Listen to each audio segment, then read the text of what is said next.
Locatelli, que é mestre em economia, coordenador para São Paulo da Associação Brasileira de Economistas pela Democracia e também colaborador habitual de diversos veículos da mídia independente. Bom dia, César. Bem-vindo aqui ao Jornal Brasil Atual. Tudo bem contigo? Bom dia, Rafael. Tudo ótimo. Maior responsabilidade de falar logo em seguida ao ministro Manteiga, mas Sem é sempre um dúvida. prazer estar aqui Sem com você. dúvida. A gente vai falar, inclusive, a sua avaliação, a gente vai perguntar para você, César, a tua avaliação sobre esse plano, né, apresentado pelo Fernando Haddad e pela Simone Tebet, que muda com essa nova regra fiscal. Mas eu quero começar contigo abordando um outro tema que também é muito presente nas últimas semanas, desde o último mês, desde que o presidente Lula resolveu colocar a atenção sobre essa política de manutenção dos juros em 13,75% do Banco Central para conter a inflação e como isso atrapalha a retomada do crescimento do Brasil e virou essa polêmica. O Banco Central dizendo sempre que o objetivo principal é conter o aumento da inflação e que a inflação é o pior dos mundos, principalmente para os trabalhadores. Em detrimento disso, os trabalhadores não encontram trabalho. Agora, como é que a gente pode tratar essa questão? E você fez um artigo que foi publicado em diversos veículos, que é exatamente isso: combate à inflação, aparência e essência. E aí eu queria começar por isso, porque está muito didático esse teu texto, César, sobre a importância de você fazer o combate à inflação, que, claro, todos nós entendemos a importância disso, mas não basta só você ter esse objetivo como único, né, César? Eu queria que você começasse falando sobre essa importância dessa relação entre inflação e crescimento econômico. Pois não, Rafael. O que sempre vem na minha cabeça quando eu olho para esse tipo de atuação do Banco Central é na Idade Média, a medicina, né, achava que a doença era o sangue. Né? Então, eles aplicavam uma série de mecanismos, né, para tirar o sangue, né? Drenar o sangue da pessoa. Bom, se você tira o sangue da pessoa, a pessoa morre. Né? Uma, uma, a mesma coisa acontece com a economia. A economia ela depende da circulação do dinheiro.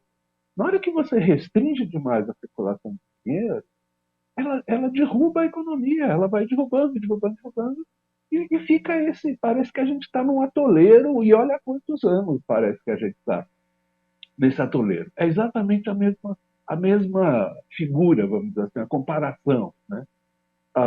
Você diz assim, mas a inflação. Bom, é óbvio que a inflação precisa ser combatida, a gente não tem dúvida quanto. O problema é que o mecanismo que se arrumou para fazer isso, que é simplesmente a taxa de juros, acaba fazendo mais dano na economia e não resolvendo o problema da inflação. Essa inflação que a gente está tendo hoje, por volta de 6%, é a inflação média que o Brasil tem há 30 anos, 20 anos. Então, a gente está com uma inflação, com uma taxa de juros altíssima, né? Um valor enorme acima do valor da inflação. O professor Guido acabou de falar que é a maior taxa de juros do mundo, e é mesmo a maior taxa de juros do mundo. E assim mesmo, a inflação está ali no seu 6%, que é a média. Então, só está fazendo estrago essa taxa de juros. Então, a gente, esse artigo que você mencionou, eu digo, bom, na aparência, o Banco Central é o guardião da inflação, o guardião da moeda, o guardião da preservação do valor de compra da moeda. Na prática, ele está agindo como o FMI agia há alguns anos atrás, de botar a economia de joelhos, de diminuir o crescimento. Agora, o que adianta você preservar o valor dos salários se você está derrubando o crescimento econômico, se você está derrubando o emprego? Então, é esse que é o problema. Às vezes as pessoas, mas vocês estão a favor da inflação, vocês querem que a inflação. Não é bem essa a história. A história é assim: esse mecanismo só dependente, unicamente, exclusivamente dependente da taxa de juros, não é o melhor mecanismo para combater a inflação. Não é, tá certo?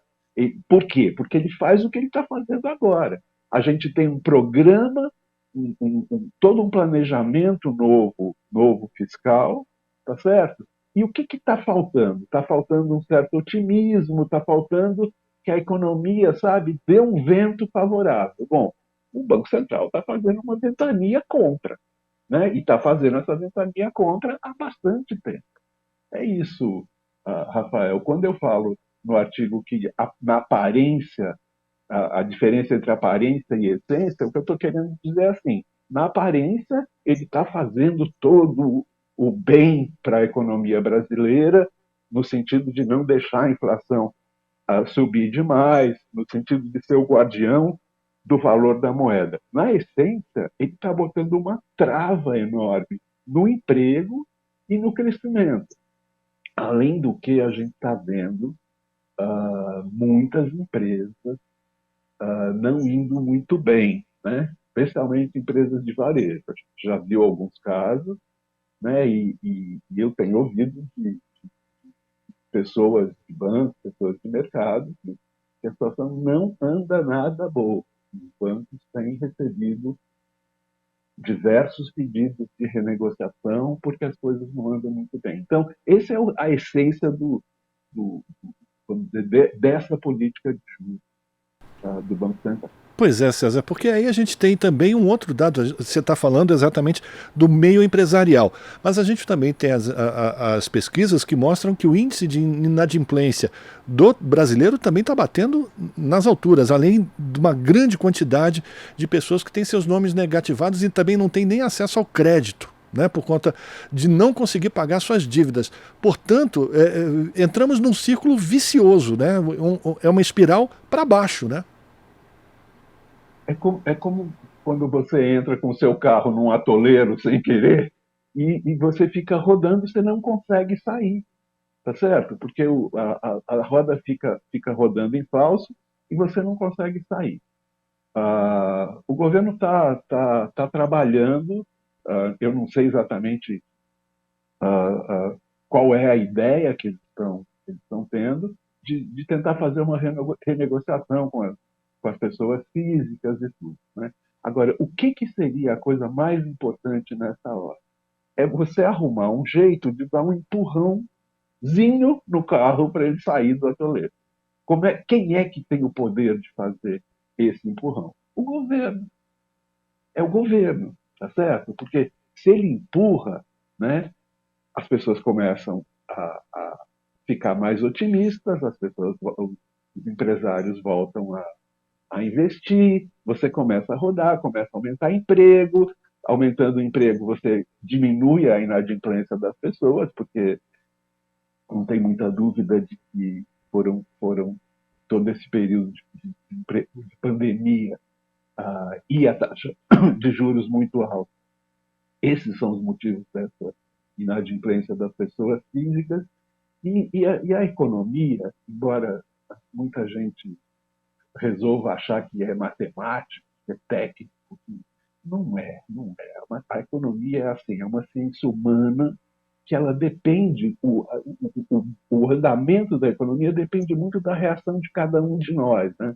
Se a gente está mais otimista, se o clima no país fica mais otimista, tudo começa a se resolver.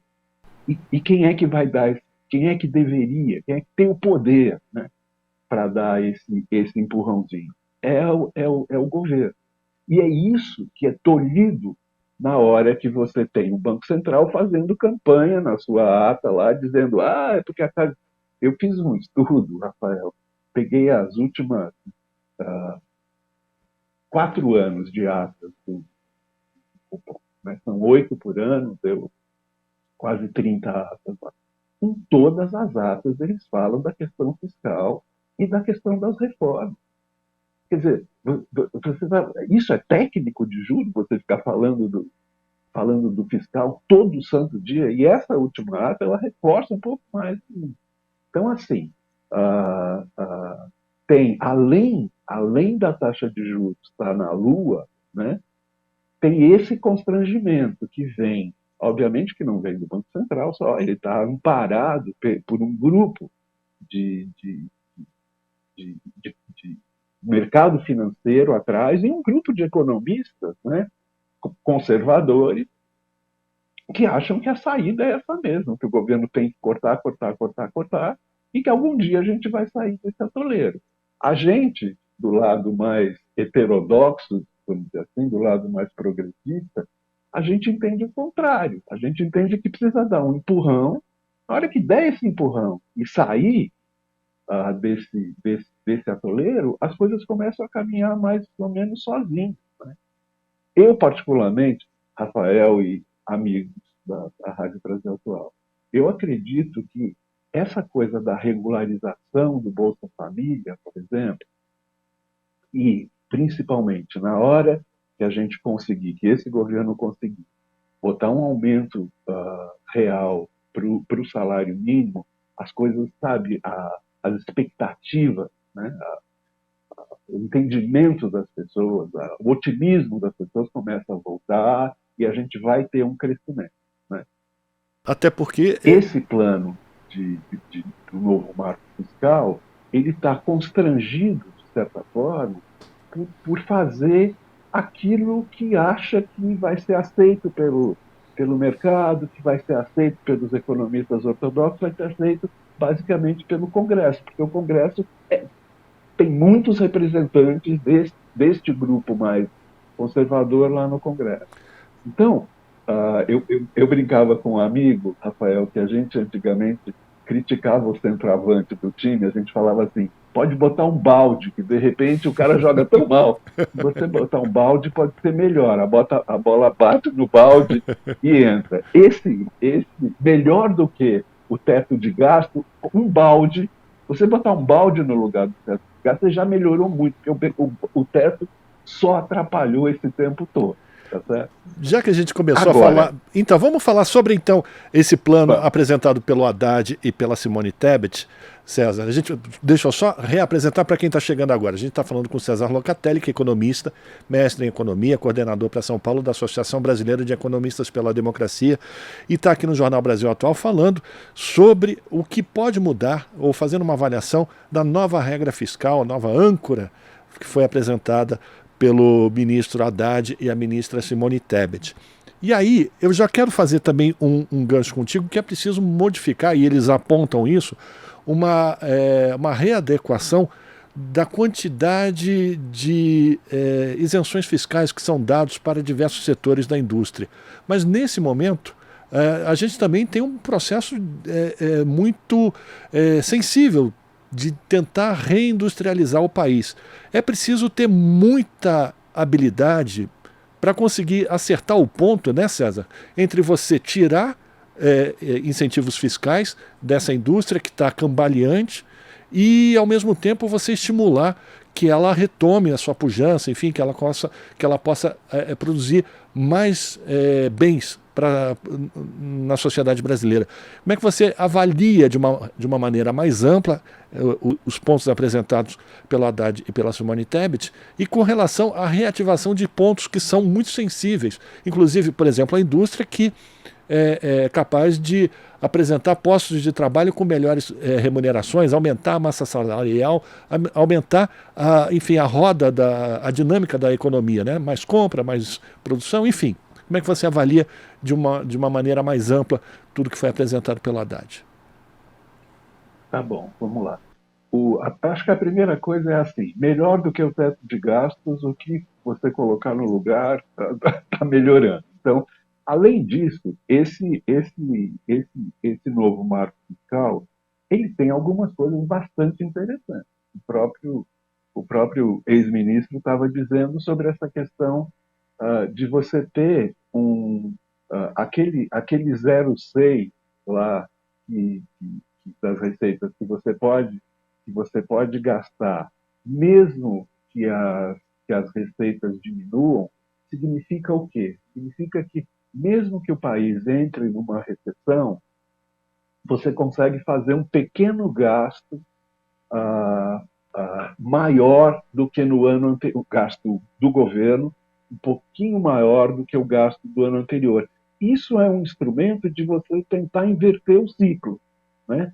É tímido o valor? É tímido. O melhor seria que isso ficasse sob a responsabilidade do governo, como era, por exemplo, na gestão do ministro Mandetta. Mas isso já é positivo. Isso é o tal do anticíclico, né?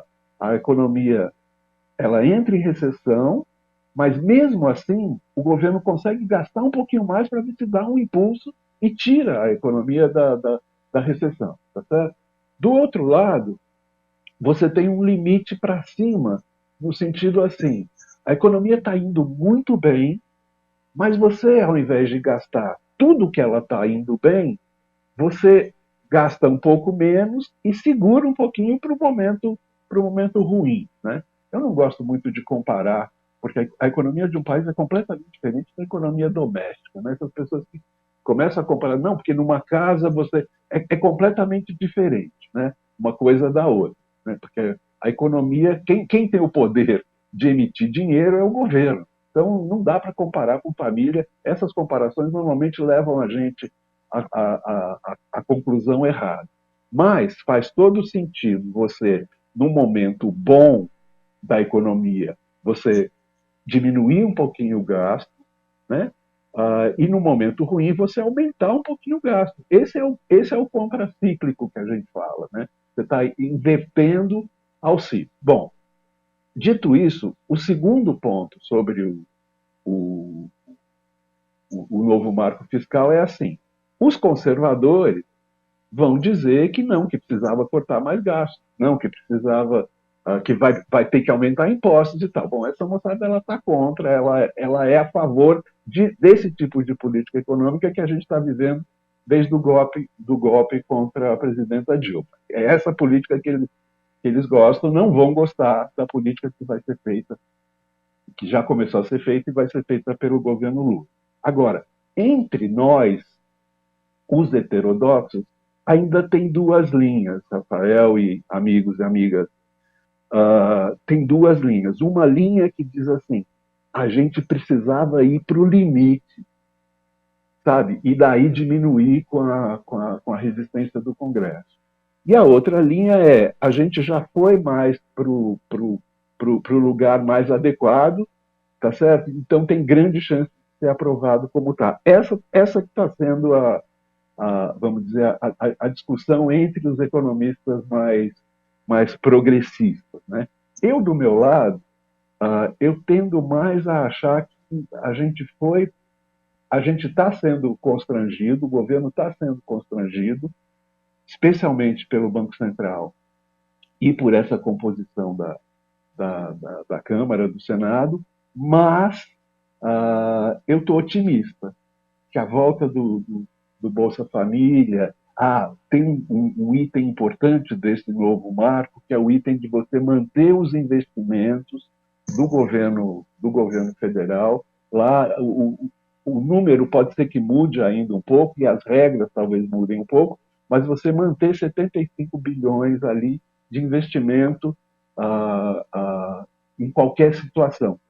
Isso pode ser, sabe, um pequeno empurrão. A gente gostaria que fosse muito mais, mas tá certo? Mas é melhor ter esse pequeno investimento do que não ter nada. Bom, do ponto de vista da indústria, Rafael, que você me perguntou, eu vou te dizer o seguinte: tem uma coisa que é extremamente ruim para a indústria, que é o câmbio. O câmbio, quando o real está muito forte, a, o, o artigo importado, o bem importado, fica bem mais barato. E você sabe quem que deixa o real forte? A taxa de juros alta. Por quê? Porque você tem sempre um movimento. Quando você abriu todas as barreiras para fluxo de dinheiro entre os países, o que acontece? Estados Unidos paga 5% de taxa de juros, tá certo? Brasil paga 13,75%. Para onde vai o dinheiro? O dinheiro vem para o Brasil. Dinheiro de investidor estrangeiro e dinheiro de investidor brasileiro que toma dinheiro lá fora assim para aplicar aqui a 13,75. É um ganho assim que os bancos e os investidores fazem há muito, uma operação que os bancos fazem há muito tempo, tá certo? Isso força o real para cima, né? Isso é um problema super importante para a indústria, né? Porque você, ao produzir, ao ter como competição um produto chinês, tá certo? Ele consegue chegar aqui muito mais barato, vai ser muito duro para a indústria sair. Se além disso você ainda tirar, então assim, primeira atuação para melhorar a condição da indústria seria a taxa de juros mais baixa, porque ela vai pagar a taxa de juros mais baixa nos empréstimos que ela fizer, mas porque ela vai fazer com que o câmbio volte um pouquinho para trás, né? O real se valorize um pouco mais, para tornar o produto importado menos competitivo. Agora, eu tenho uma certa segurança, Rafael, de que o que vai ser mexido, né, nessas isenções fiscais, eu acredito que é muito difícil eles mexerem em coisas que sejam essenciais para a indústria. Porque eu acho que tem uma sensibilidade nessa equipe, né, de.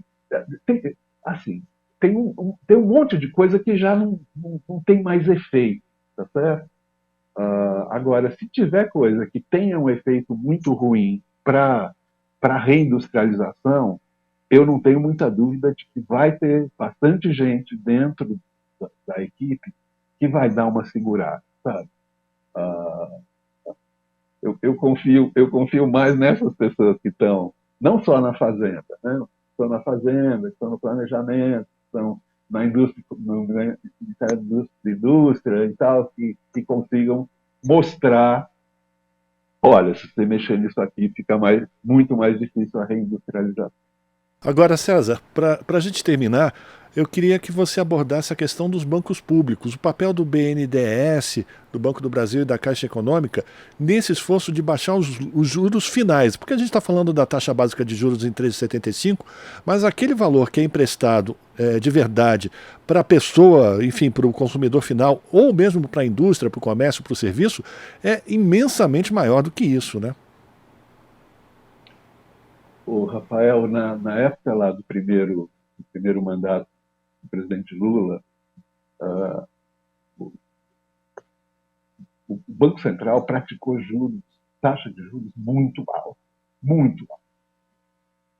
Henrique Meirelles, ex-banqueiro, ex-diretor de banco, não tinha outro jeito, ele aplicaria taxa de juros muito alta. Aí ele dizia assim, estou sendo conservador. Eu pensava, Renato, olha só o que acontecia. Banco do Brasil, Caixa, Banco BNDES, eles, eles atuavam amenizando essa contração, né, provocada por taxa de juros muito alta. Né? E essa é a atuação que precisa. Aliás, o BNDES tem uma coisa que é assim, você não consegue dinheiro longo para investimento em banco privado no Brasil. Você simplesmente não consegue, sabe? Seja quem for, pode ser a empresa do tamanho que for. Se ela for no banco privado e falar assim, preciso de dinheiro para 10 anos, para 15 anos, não tem esse dinheiro, não trabalha, tá certo? E quem trabalha? O BNDES. Então, o papel. E aí, a primeira atitude do Henrique Meirelles, quando volta no governo Temer, é tirar 100 bilhões que o governo tinha emprestado para o BNDES. Ou seja, o objetivo é, sufoca, o objetivo deles era sufoca o BNDES, tá certo? E para ver se a economia cresce com reforma trabalhista, com reforma da Previdência. Bom, está provado o que aconteceu. Né? A gente continua com uma taxa de juros, desemprego altíssimo, né? Mesmo tendo diminuído, ainda continua alto, tá certo? Ah, ah, um, um em cada 5 trabalhadores está fora do mercado de trabalho, né? porque não consegue emprego, porque está desanimado, parou de procurar. Isso é muito importante. Né? Você fazer com que esse um volte, não vai ser um, mas que volte para o mercado de trabalho. Então é isso, Rafael. Eu não sei se eu respondi corretamente a sua pergunta, mas é isso. Não, foi muito boa essa tua avaliação, César. Inclusive, ministros da economia de outros países, aqui da América do Sul, da Argentina, por exemplo, morrem de inveja do Brasil ter um BNDES como a possibilidade de não ficar refém do capital internacional de uma maneira, enfim, ficar de joelhos para o capital internacional. O BNDES tem esse papel e é importante que a gente sempre valorize a possibilidade do Banco Nacional de Desenvolvimento Econômico e Social. É sempre bom a gente lembrar também o que significa BNDES, não é? Porque as pessoas, elas têm que ser beneficiadas por esses recursos. Eu agradeço, viu, César, pela tua participação aqui no Jornal Brasil Atual hoje. Você deu uma aula para todos nós sobre o que significa a possibilidade de ter essa nova regra fiscal, a importância de se enfrentar essa questão do Banco Central independente, que, a despeito da política econômica que foi vencedora nas urnas em outubro, teima em ser ainda um Banco Central do governo anterior, e que Paulo Guedes era o chefe da economia e, portanto, essa era a orientação. E a gente está num outro mundo, e você mostrou a importância da gente modificar e que o Banco Central ele tenha essa sensibilidade com as pessoas que sofrem por conta desse fosso de desigualdade, a falta de acesso a um posto de trabalho e também a remuneração justa, digna. Quero agradecer a tua participação mais uma vez, é sempre muito bom tê-lo conosco, viu, César? Muito obrigado. Eu também gosto muito, então pode me convidar que eu volto. Um abração para todo mundo que nos ouviu. Um abraço, a gente conversou com César Locatelli, que é economista, mestre em economia, coordenador aqui para São Paulo da Associação Brasileira de Economistas pela Democracia e também colaborador habitual de diversos veículos da mídia independente. A gente vai fazer um rápido intervalo e volta na sequência. Estamos apresentando Jornal Brasil Atual. As notícias que os outros não dão.